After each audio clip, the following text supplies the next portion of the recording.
Praise the Lord friends. இன்றைக்கும் இஸ்ரவேல் தேசம் ரொம்ப குட்டியாக இருக்குது, கொஞ்சம் ஜனங்கள் தான் இருக்கிறாங்க.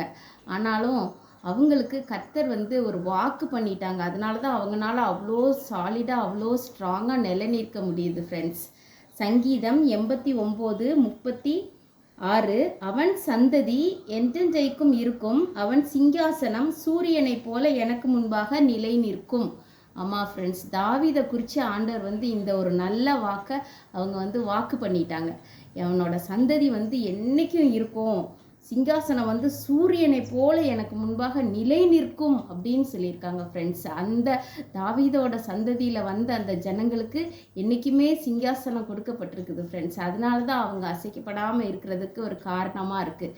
நம்மளும் நம்மளுடைய கர்த்தராகிய தேவனை உறுதியாக பற்றி கொள்ளும் பொழுது நமக்கும் ஆண்டவர் நிலையான காரியங்களை வாக்கு பண்ணி நம்மளையும் அசைக்க முடியாமல் ஆண்டவரை ஆசீர்வதிப்பாங்க ஃப்ரெண்ட்ஸ்.